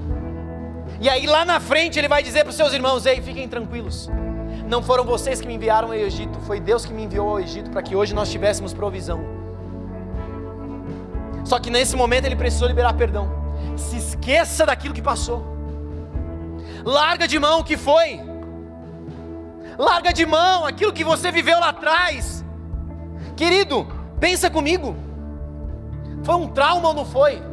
José ser agarrado pelos irmãos, arrancarem a capa dele, pega a capa, lambuza de sangue, lança ele na cisterna, pega ele, levanta a cisterna, estou livre, não, está vendido. Vai como escravo, 12 anos remoendo isso. Quando eu pegar Judá, quando eu pegar o meu outro irmão, já nem lembro do nome dos irmãos, Levi, pegar os irmãos tudo lá, esses todos aí, mano, o B.O. era dele, não era meu, aleluia. Mas ele teve que liberar. Liberar, querido, perdoar, é olhar e não mais se ofender. Perdoar é você olhar e aquilo não te machucar mais. Porque 1900 e bola, aquele meu amigo não me escolheu para o time de futebol. A gente está olhando a partir do prisma de uma criança. Nós precisamos hoje olhar a partir do prisma de alguém maduro. Há uma estatura hoje de governante, mentalidade de governo. Só que preste atenção, querido, quando José tem um primeiro filho, ele dá esse nome, Manassés. Qual é o nome do segundo filho? Efraim, que significa: Deus me fez prosperar na terra da minha aflição. Só depois que José liberou perdão sobre os irmãos, ele conseguiu ser grato pelo que ele estava vivendo naquele lugar. Existem coisas que você só vai ter gratidão por estar vivendo quando você liberar aquilo que você viveu lá atrás. Existem coisas que nós precisamos deixar para acessar o novo. Manassés e Efraim, preste atenção. Se Manassés não vem, Efraim não chega. Você só se torna alguém grato quando você primeiro liberou perdão. Só que em algum momento lá na frente, queridos, os irmãos dele aparecem. E o que acontece? Num primeiro momento, os irmãos não reconhecem ele. Ele reconhece os irmãos, mas ele se faz de desentendido. Ele dá uma de João sem braço. Ele lança um verde para colher maduro. Ele permite que aquele menino afugentado com 18 anos surja das entranhas dele. E aí ele lança os irmãos tudo na cadeia. 3 dias. Aí eu imagino que ele devia estar cantando: chegou a minha vez, sei que hoje é meu dia, Jesus está... Obrigado, Jesus, agora pega esses meninos. Só que em algum momento ele se dá por si. A Bíblia vai dizer que 3 dias eles ficaram presos. Aí ele chama os irmãos, conversa, libera. Por quê? Ele faz uma acusação contra os irmãos. Ele diz: vocês são espiões. Quem que estava falando ali? Era um coração amargurado. Era um coração ofendido. Olhar para os irmãos e pensar: cara, será que meu pai está vivo? E o Benja não veio. Benjamim, o único irmão da minha mesma mãe. Será que ele está vivo? Como é que ele está? Por que ele não veio? O pai está bem? O pai está comendo? O pai está andando? O que o pai está fazendo? Fazem 12 anos. Mas ele ainda caminha em algum momento pela amargura do coração, mesmo tendo declarado perdão sobre os irmãos. Aí ele se lembra, ele fala: não, Deus, perdão. Eu imagino ele orando: Deus, pequei contra os céus e contra ti, quis me levantar contra os meus irmãos, mas eu não estou aqui para me levantar contra eles, aleluia, misericórdia. Chama eles lá, aí ele pega os meninos, põe tudo dentro do saco dos meninos, Fala para os servos dele, fala, ó, enche o saco com o dinheiro que eles trouxeram, manda tudo de volta com eles. Aí eles saem, só que ele ainda faz algo, né? Ele deixa um irmão lá. Se eu não me engano, Simeão fica lá. Só que Simeão fica todo o período sem ver José, e José sem ver Simeão. Fala, vocês vão, mas vocês só voltam aqui se vocês voltarem com o irmão mais novo. Aí ele vai e volta depois de uma talagada de meses, acaba a comida, Jacó fala, ei, a gente está com fome de novo, acabou a nossa provisão. Fala, reúne os meninos, fala, vão lá agora, comprem de novo mantimento no Egito. Eles descem ao Egito, chegam no Egito. Aliás, antes deles descerem, eles falam para o pai, pai, a gente vai, só que a gente só pode ir porque o cara lá disse que a gente só podia ir se o Benjamim fosse. Aí Jacó sofre tudo de novo. Vocês já me tiraram um filho, agora vocês vão me tirar outro filho. Para que vocês entraram nesse contexto? Para que você... Querido, perceba, 12 anos, José sofreu no Egito, mas Jacó sofreu em Padã-Arã. 12 anos sofrendo a morte de um filho, protegendo demais o outro filho. Será que os irmãos de José e de Benjamim não passaram também por um processo nesses 12 anos? Nos livramos de José, bendito seja o Senhor. Voltar para casa tinha um Benjamim, misericórdia, filho do mesmo pai e da mesma mãe. 12 anos olhando para Benjamim, se lembrando de José. É a conversa que José escuta atrás da porta. Eles reunidos conversando e dizendo, lá atrás nós falhamos com o nosso irmão, agora não. É onde Judá bate no peito e assume a bronca e fala, eu vou. Pai, eu levo Benjamim. Benjamim volta, nem que eu fique no lugar dele. Aí ele desfruta de um tempo de glória. Porque Jesus veio de que tribo, meu irmão? Jesus é o leão da tribo de... E eu creio que Jesus só veio na tribo de Judá, porque Judá assumiu o lugar, assumiu responsabilidade. Essa é uma crença minha. Isso é pequeno e não vale discussão, mas assuma a responsabilidade. Eu já estou concluindo, o pessoal já está olhando feio aqui atrás. Deuteronômio 28, versículo 13 vai dizer assim: o Senhor te porá por cabeça e não por cauda, e só estarás em cima e não debaixo, se obedeceres aos meus mandamentos. Ou se obedeceres aos mandamentos do Senhor, o teu Deus, que hoje te ordeno, para os guardar e cumprir. Perceba, querido, que essa é uma declaração para o povo lá atrás, mas nós trazemos como realidade para nós. Nós fomos feitos reis e sacerdotes, nós não fomos colocados por cauda. Só que de que maneira nós nos tornamos governantes? Obedecendo aos preceitos do Senhor. Todo o processo que José viveu foi para que ainda mais enraizado estivesse no coração dele as declarações que alguém ensinou a ele sobre Deus. Porque, querido, não sei se você sabe, José era tataraneto de Abraão. De Abraão. Ô pai, Jacó, quem era o vô? Filho, seu vô era Isaac. Eu acredito que José teve contato ainda com Isaac, talvez até com Abraão, porque a Bíblia diz que Abraão teve Isaac em torno ali dos seus 90 a 100 anos. Abraão morreu com 140 anos. Então teve tempo aí para esse negócio acontecer. Talvez José tenha visto Abraão no finzinho dos seus últimos dias, talvez. Mas pai, quem foi Abraão? Cara, Abraão, filho, seu tataravô foi alguém que saiu de uma terra, saiu de um lugar com uma palavra. Sai da sua terra, do meio da sua parentela, e vai para a terra que eu te mostrarei. Essa terra que nós habitamos, Canaã, é a terra que foi prometida ao seu tataravô. É, pai, que legal.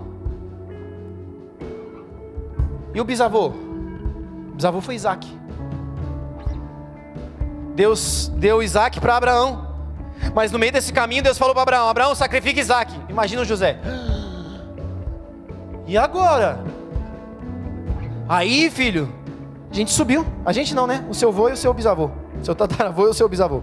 Eles subiram. E lá em cima Deus aprouve levantar um cordeiro. Diz para Abraão: não é necessário, porque eu já conheço seu coração. Que da hora, mano, que legal. Ouvindo a respeito de um Deus que é presente, que se faz presente, que se manifesta. E isso é o tataravô, isso foi o bisavô e o vô. O vô era ele, né, Jacó. Era o pai na realidade. E você, pai, o que foi? O que aconteceu? Eu tive um irmão meio mal-menos. Por quê? Porque Deus disse que eu ia ser melhor do que ele.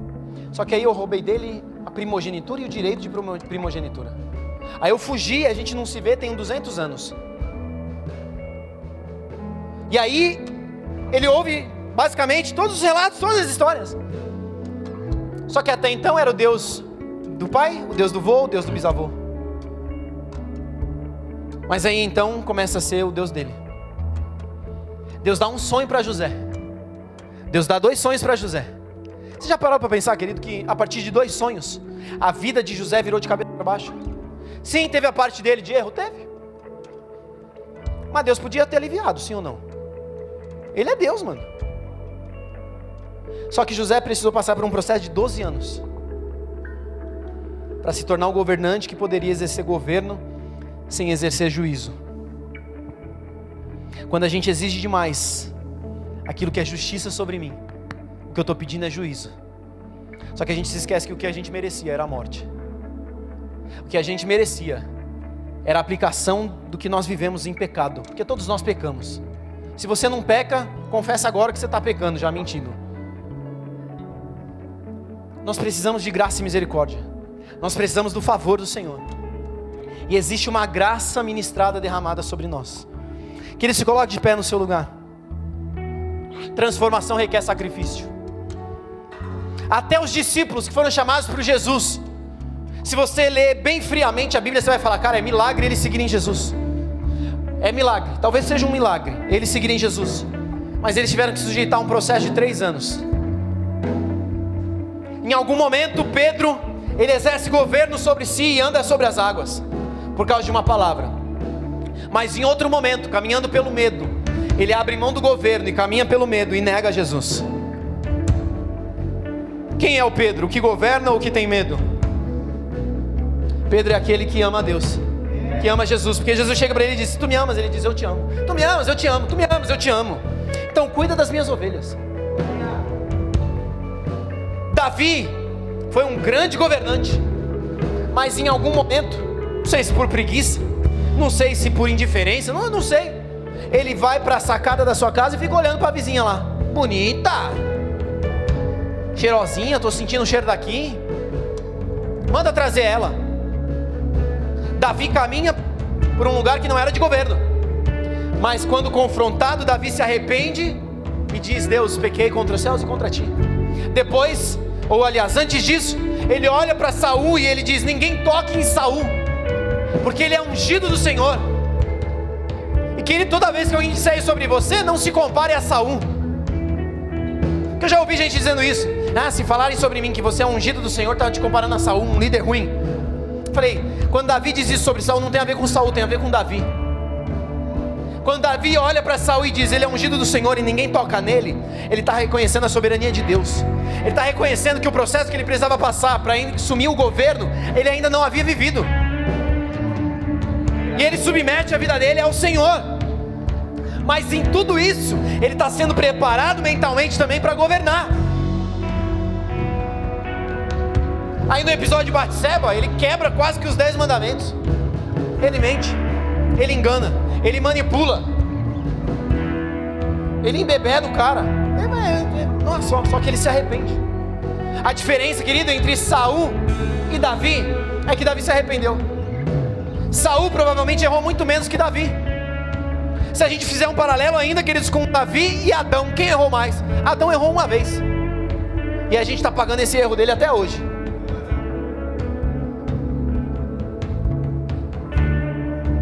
Sabe, talvez hoje, eu quero mudar essa frase. Hoje provavelmente, eu quero mudar essa frase. Hoje Deus falou algo com você. Hoje Deus tocou em algo em você. Eu tenho certeza disso. hoje eu quero que você, de novo, saia do seu lugar, querido, vem aqui à frente. Essa noite é uma noite de nós assumirmos responsabilidade, dizendo: Deus, mente de governo, mente de Cristo sobre mim, sobre a minha vida. 2 Coríntios vai dizer exatamente isso. Deixa eu pegar o texto. 1 Coríntios 2,16: pois quem conheceu a mente do Senhor, que a possa instruir. Nós, porém, temos a mente de Cristo. Nós temos a mente de Cristo. E a mente de Cristo é uma mente de governo, é uma mente que exerce governo sobre si em primeiro lugar. Mas existem coisas essa noite que nós precisamos deixar. Talvez o perdoar alguém, talvez o reconhecer: Deus, eu estou na masmorra. Talvez o reconhecer: Deus, eu estou aprisionado. Ou talvez reconhecer: Deus, eu estou vendo o governo ali na frente, eu quero acessar esse lugar, eu quero abraçar essa realidade. Mas o que eu preciso deixar hoje para trás, para viver o novo sobre a minha vida? Você precisa começar a falar com Deus, porque aquilo que eu podia fazer eu já fiz, e nem foi tão bem feito assim. Mas existe algo que você pode fazer, para que então Deus possa fazer aquilo que só Ele pode fazer.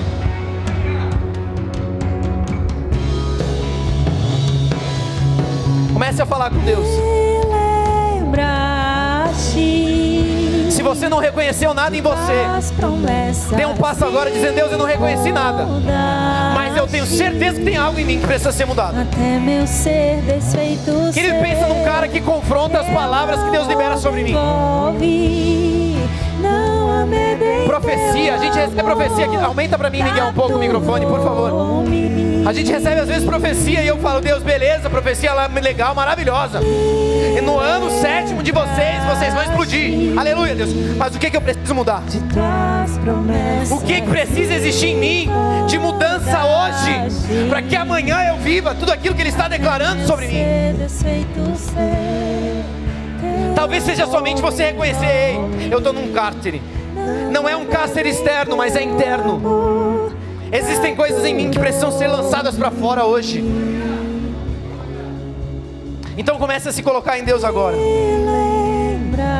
Se você não sabe o que dizer, comece a declarar essa canção. De tuas promessas me moldaste, até meu ser desfeito ser. Teu amor me envolve, não amedrei, teu amor capturou-me.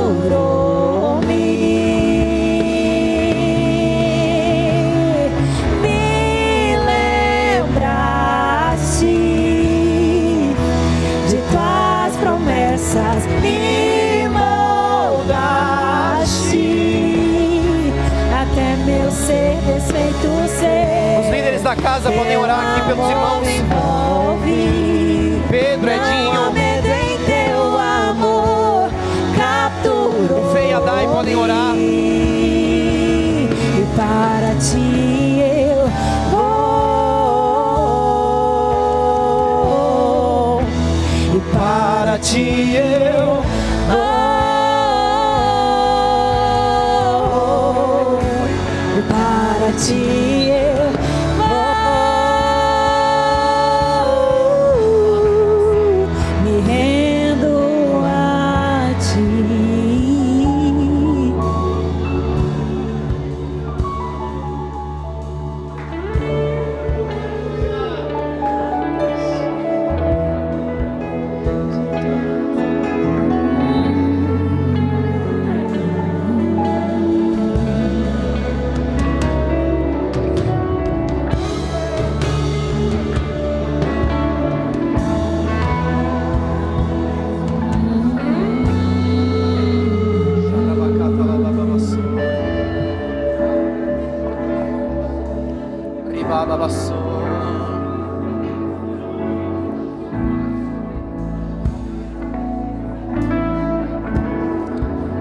Trouxeste-me ao fim de mim mesmo. E quanto tempo isso levou? Quando meu aleluia cessou, nova canção me deste, e para ti eu vou,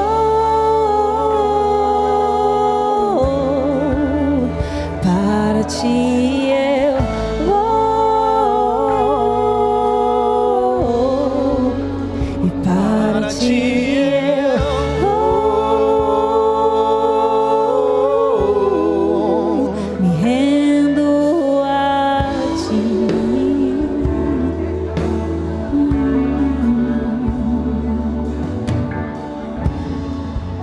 Confesso que inseguro estou. Sabe, querido, talvez existam traumas de tempos passados que você precisa só lançar diante do Senhor. E as mentiras que Talvez sejam perdões que precisam ser liberados. quando eu me entrego, Talvez seja o reconhecer que um processo que você está vivendo é algo que foi conduzido pelo Senhor. Eu não sei o que você precisa, mas eu sei que só Cristo pode fazer isso por você. E para ti eu vou, me rendo a ti. E para ti eu vou, para ti eu vou, para ti eu vou, me rendo a ti.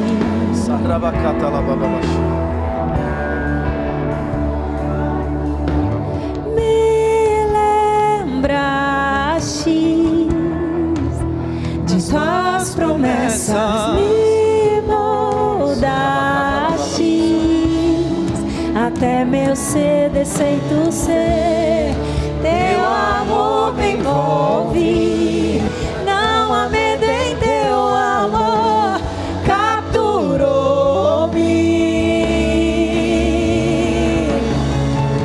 Me lembraste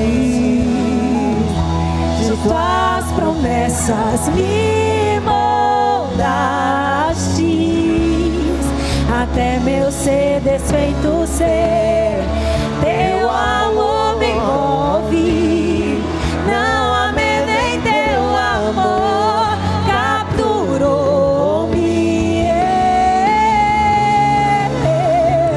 Me lembraste das tuas promessas, me moldaste até meu ser desfeito ser. Teu amor me envolve, não há medo em teu amor, capturou-me. E para ti eu vou, para ti eu vou, para ti eu vou, me rendo a ti. E para ti eu vou, e para ti eu vou, e para ti eu vou, me rendo a ti. E para ti eu vou, e para ti eu vou,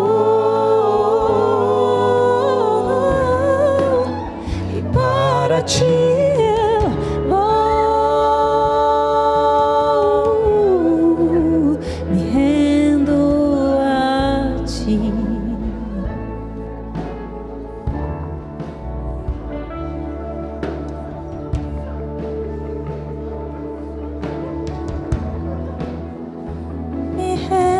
ti, Jesus, Jesus, me rendo a ti, Jesus, me rendo a ti, Jesus, me rendo a ti, Jesus, somente a ti, Jesus, eu estou indo ao teu encontro,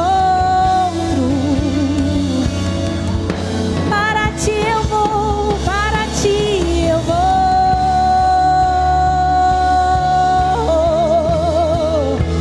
me rendo a ti.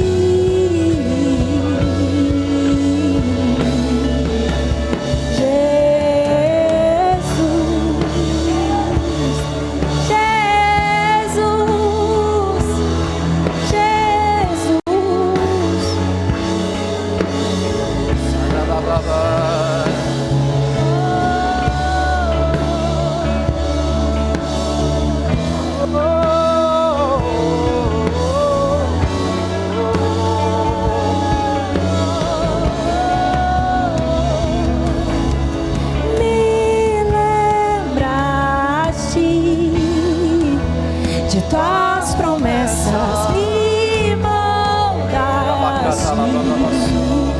até meu ser desfeito ser, teu amor me envolve, não há medo em teu amor, capturou-me,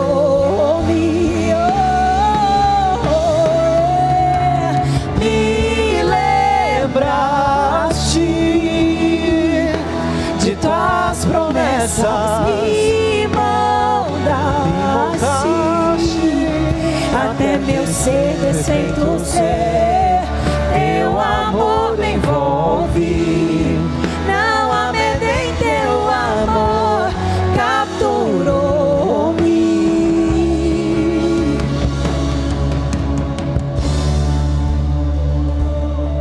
Querido, preste atenção aqui, última coisa que eu quero falar e eu vou orar e nós encerramos. No processo que nós vivemos, muitas vezes, nós precisamos nos lembrar que nós somos sementes. E uma semente de uva, ela vai produzir uva. Só que a gente conclui muitas vezes que o processo, o propósito final, é a uva frutificada.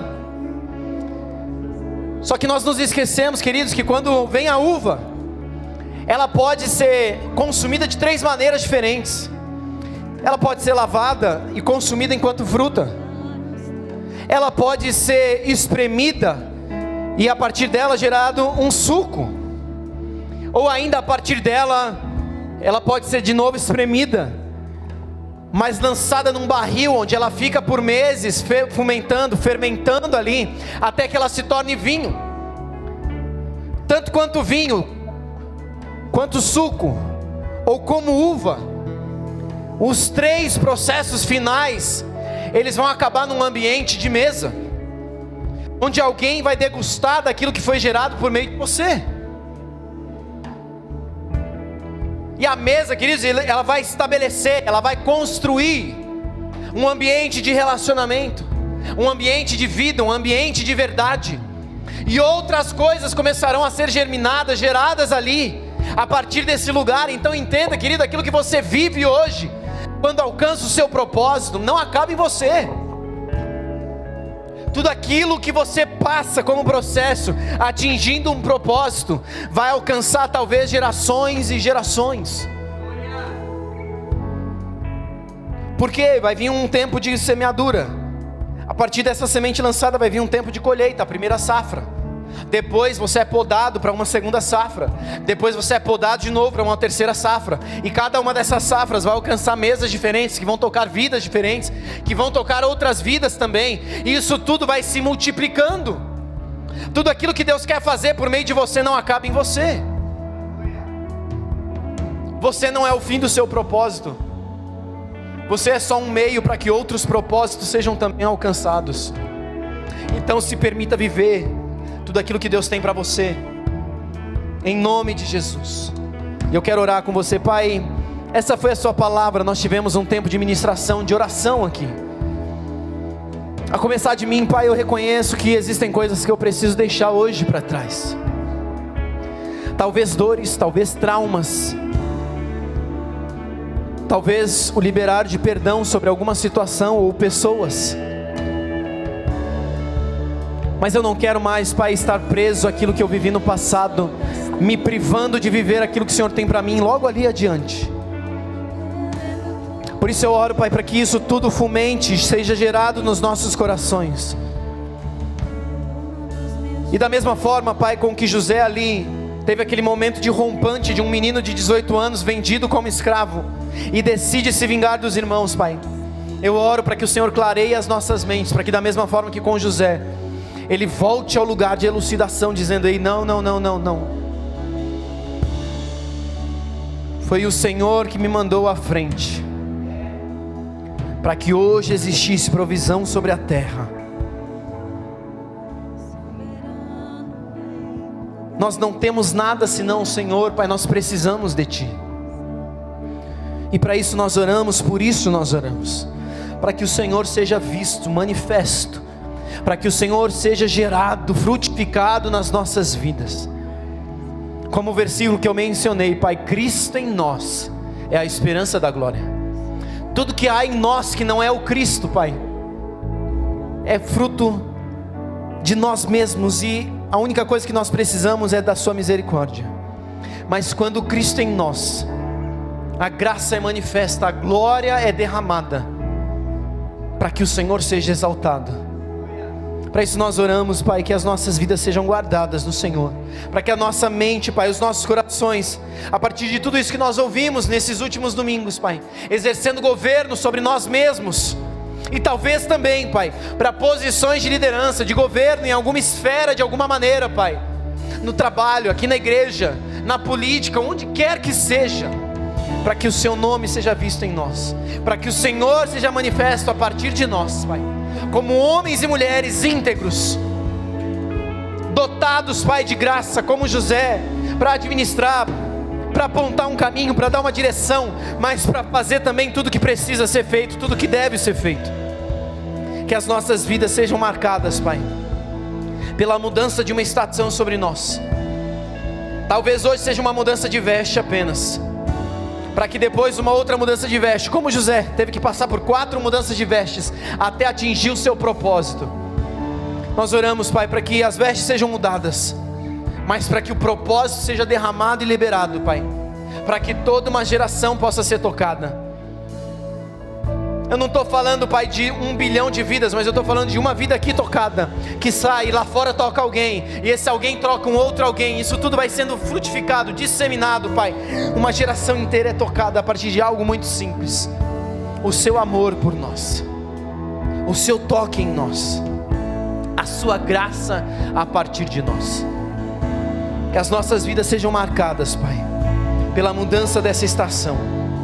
Em nome de Jesus eu abençoo aqui os meus irmãos. Que a graça de Deus, o amor do nosso Senhor Jesus Cristo, a comunhão e a consolação do Santo Espírito seja com cada um dos meus irmãos. E todos aqueles que creem digam amém, em nome de Jesus. Deus te abençoe, querido. Hoje tem cantina, passa por lá. Deixa um lanche para mim em nome de Jesus, mas passa por lá.